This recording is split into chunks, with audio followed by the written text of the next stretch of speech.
There you Okay, go. we're starting our story here. Tell me who you are. My name is Ray, and this is my wife Kim. And our son Jamin was just taken. Stepson. Stepson, and my son was taken to jail after a violent episode. He's autistic and 24 years old, as well as being type 1 diabetic. And he was taken to jail for assaultive behavior. That's actually just part of his autism, part of his makeup, and he is evolving. He's growing out of it, but in that process, he is a danger to himself and to others. He can be dangerous, but jail is not the place for him. And he's been a client of St. Joseph County Community Mental Health um, for about 22 years now, almost 22 years. And in the last, since he turned 18, he's been in and out of foster care homes. He's been in and out of 6 foster care homes. I'm sorry, 4 foster care homes in the last 6 years. And because I have guardianship, he keeps being defaulted back to me. And I just found out from community mental health about 6 months ago that that's not supposed to happen. There's actually legislation in place for that to take place. But they neglected to tell me that, but now I know. Right now, we are waiting for return phone calls. We have Pine Rest Hospital involved. They have a bed available for intake. And our reasoning for that is from my personal experience as a mental health worker there. They will they would take my son and they would evaluate all the medications that community mental health has put him on, and to that subject, community mental health about 6 weeks ago stopped his risperidone that he was taking cold turkey because of elevated levels, in alarmingly high levels of something in his blood sugar. I'm not really sure what it was, but they told so we stopped it immediately, and that was when we began having serious episodes that required law enforcement, that required them to come and help us intervene. Dangerously violent. Yes, and so there was a significant change.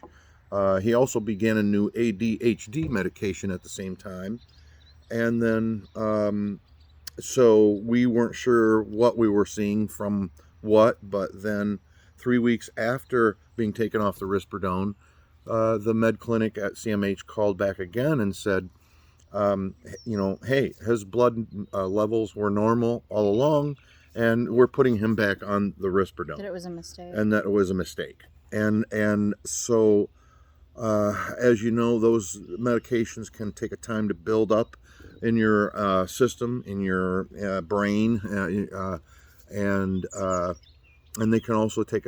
So, at any rate, he kind of got jerked around with his medication through no fault of his own. And we believe that these episodes and everything else are the result of that. And he's on a myriad of other medications that he wasn't on when he left here at 18, that they've been using to try to manage his behavior. And he's on such a cocktail of them at this time that, in my opinion, I believe that he needs some clinical observation and evaluation of all of those medications to see if if he's still having episodes. Then why is he taking all this medication and just toxifying his system if nothing's effective? But at any rate, I'm no expert, but I want to get him in front of experts. And I don't believe that the people that are handling him, specifically right now, community mental health, and even their medical team, who can't produce any medical records for my son from the last 6 years that he's been away from me. Uh, um, and so that's alarming to me. We can't find any of his doctors, his dentist, his vision, hearing.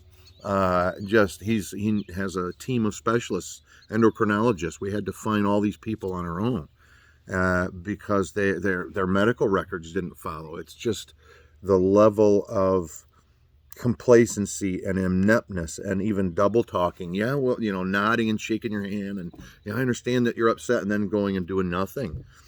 He's been here since September 26th and has had no services whatsoever. No respite services, no CLS, No caregiver. no caregiver, no St. Joseph County Community Co-op, which he's entitled to. So we're frustrated. We're exasperated. We don't know what to do. We do have a arrangement with Pine Rest Hospital. They've told us that they actually have some availabilities, but with my son being in jail right now, they can't be involved in that. Community mental health has to now appear on his behalf, or at least work with the guardian at Lydom, or they have to arrange that. They have to do an evaluation, is what it is, and determine whether my son needs to be admitted into Pine Rest for evaluation. So this will be interesting to see if community mental health allows a third party, a second opinion, if you will, from a hospital, double checking their work, because that's essentially what we're asking for. We're asking for a hospital to take my son in and observe him and double check their work, because we believe that they're on the moon somewhere. Can I? Yes, go ahead. So right now we're just giving a quick overview of where we're at right now, but I don't think anybody understands the desperation, because he was not supposed to be put in this home. My husband is actually on federal disability, physically disabled, and yet which is why Jamin was in the system and in the adult care homes with specialized groups of people that could take care of his medical and behavioral needs. And they have not been able to handle it. They're understaffed. They do not have trained staff. So he's continued to be returned, and we've actually had to go to court. There are things that have happened that if I didn't actually see with my own eyes, I wouldn't even believe. And we would like to tell the story because we know that there are lots of other people in the same situation where the state tries to get guardianship because ultimately they make more money, where they take advantage of people, or adult or child protective services actually twist things and lies. I've seen this happen firsthand, and I would have never believed it to be true of people like this in these positions of authority if I didn't see it happening to us firsthand. And the only reason I'm involved is because this is my home, and I married into this, yes, but when I married my husband, I did not live in this home until Jamin had been placed for safety, because he requires a team of people. And at 18, your tax dollars help take care of people like Jamin. And the mental health system is completely and totally broken. He has been mismanaged. He's been abused. I've seen my husband be abused. They're abusing me. By putting us in this situation mentally, Jamin functions at about 3 years old. And with all of his medical and behavioral and mental health issues, he can't be alone. He cannot be alone for more than 3 minutes unless he's asleep. Yeah. And his behavior has become more and more alarming and more dangerous since community mental health and the doctor there changed his meds. And again, we can tell this story in more detail for those who are interested, who might be going through the same thing, who might be, we're hoping to pull some resources and see who else has gone through this, what people have done, how things have turned out. Just bring light to where the system is broken. But, he put me in the hospital a few weeks ago. I had lost so much blood that, it's now I'm going to have to go in and have iron treatments. And this is not just a one and done, I got hurt and that's it. This is a long-term recovery issue for me. Neither one of us could leave the house any longer. And I have we've been shut other in. children, other adult children and elderly parents who I've been cut off from. I couldn't just leave my husband here alone in this situation. We are in this together, but at the same time, we're stuck here. His son has received no services. We've received no respite. All of the services he's supposed to be receiving, community mental health is getting money for, but they're not providing those services. Right. And we have reached out and asked for help over and over and over and over again. And now it has come to a situation. And while we're doing that, and while we're waiting for help, they don't even have my son on a waiting list at a home that they have vetted to handle his behaviors. Mm-hmm.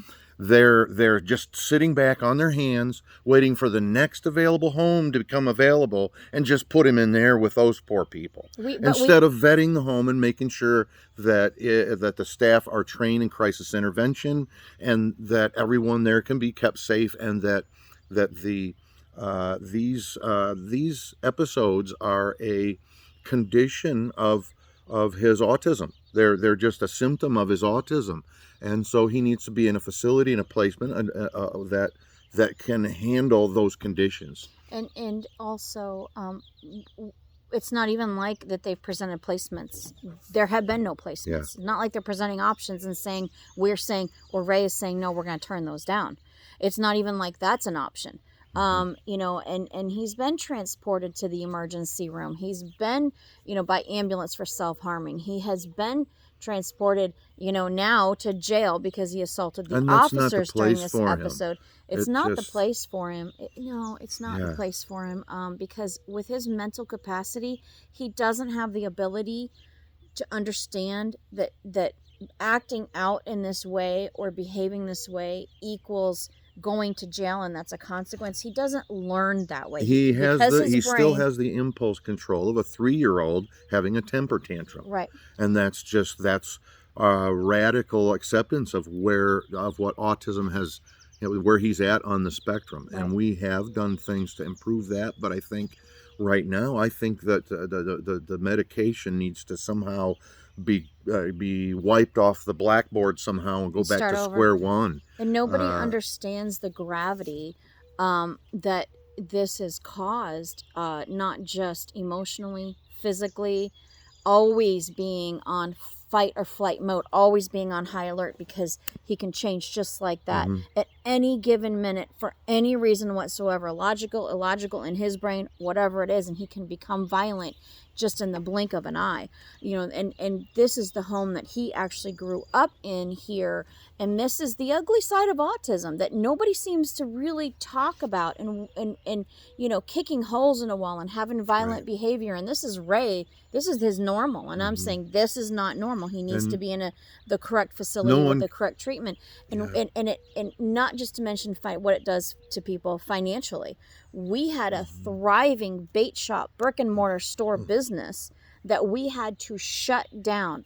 Just one day, closed, done, shut down. And we were not even able to leave the house to go take care of tying up loose ends at the business, trying to have an end of the, or retirement sale. We attempted, but we couldn't do it. Our income was completely shut off. Our income was completely stopped. And because we had a few loans associated with the business, and immediately had no income whatsoever and no way to go get an income, we couldn't even sell the items that we had.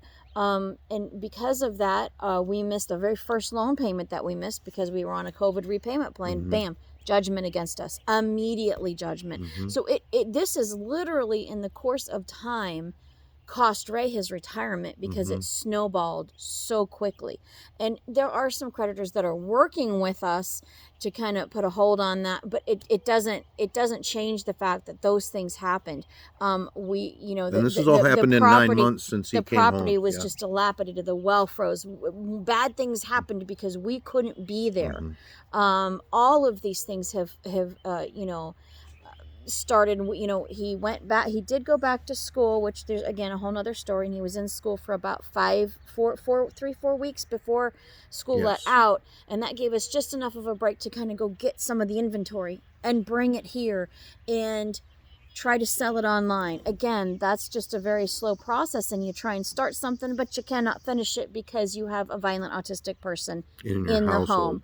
I had a thriving business making soap and trying to get involved in maybe being away from the house long enough to do a farmer's market here and there, and all my peeps, Vicksburg and Sturgis and Portage, all of the Richland, all these markets that I was committed to going to, once I got hurt and put in the hospital, that's it. I can do maybe one little market here in our little hometown of Mendon once a week because I get help doing that. And so, everything is going down the drain, and we're getting no help or resources whatsoever. Not just, so it affects families just financially, emotionally, and we know mentally. we're not the only ones. We know we're not the only ones. We have seen people who have lost their guardianship because they couldn't fight the system. They maybe they didn't function quite high enough, or they were taken advantage of. But doesn't mean they were bad parents, right? Because ultimately more money is given for people when the state has the guardianship. So there's a lot to this, and it's a racket. So right now our biggest fear is that they're going to just turn him out on the street. He wouldn't survive more than a day, 2-3 days before he would actually die or hurt somebody. We can't transport him anywhere because he could have an episode in the vehicle. Just like with any child, they're going to act out more for the parent than they would for somebody else, and he has not typically been safe in the vehicles. He needs to be with trained staff that can manage him, right? Whether he's in public or in a facility. We've been cut off from the world. I don't feel like it's safe to have my own, out of respect for the world, my own daughter we to don't the house do that. to visit because he could have an episode. We have just been cut off from society. And of course, yes, I married into this and I could just walk away, but I wouldn't do that to my husband because I see what he's going through. I'm supposed to be his caregiver. But, so again, we will take any questions and we will start to tell the story. There's a lot of people. The system needs to be held accountable. The system is broken. Specific individuals need to be held accountable. Things need to be, as I say, exposed or let people know what's going on and how this case was handled. We can't really speak personally for anyone else's case, but we know we're not the only ones. And so we would like to at least start to get the story out there and show, look, this is what it's like to live with somebody with these disabilities, and how it encompasses your entire life, and who's out there to help. Right. We've even discussed trying to take this home or the other home that we have at the bait shop and turning it into a group home. We're even meeting resistance with all of that. We can't get help even on thinking that outside the aspect. box, right? Trying to get creative to help Ray's son and other people at the same time. We can't even get help trying to get any resources for that. Jamin also has a mother and a stepfather who live in a different state who have even tried to track down lawyers and people to help us with money, and lawyers don't want to take on the state. Nobody wants to even touch it and take on the state. So unless if there's an attorney out there that, if you're not afraid of the state, we actually in the last hearing we won the attorney general over, and she wound up, that was the attorney general's representative, but they actually came and vouched for us and gave us permission to even place him out of state with the judge. And yet that got caught up and it didn't make it onto the paperwork. So they want us to file more hearings, but to file more paperwork, more requests with the judge to have something that they already talked about added to his record. And that's going to require an attorney to do. So to follow the story step by step, you would be shocked with the facts and how things were handled. And we will tell those stories, as we go, and we will have everything everything's documented. So, that's where we're at with this. So hopefully tomorrow, Adult Protective Services, Community Mental Health, the hospital, the judge, they can get their act together and take care of this, because it's not the police's job to handle mental health issues, but yet they are. And they have done a fabulous job. They've been out maybe 20 times in Yeah. the last month, 2 months. Every day, every couple of days. Yeah. And I am telling everybody that as long as you leave an autistic person, a violent autistic person, in a home, or not get him the right treatment, not get him on the right meds, not get things figured out, somebody's going to end up accidentally injured, which I did. I ended up in the hospital. He's been hurt. Jamin's been hurt. You know, people have been hurt, or someone at this point, if this continues any longer, someone's going to end up accidentally killed, you know, gravely injured. And that's, it took me, ended up in the hospital before there was actually any real eyes on this, regardless of how much we asked for help. So we'll move forward from here. But at this point, any resources that anybody has to help in this situation, let us know. And if Yes. you're in the same boat, let us know. Yep. Are we good? All right. Yep. Thank you.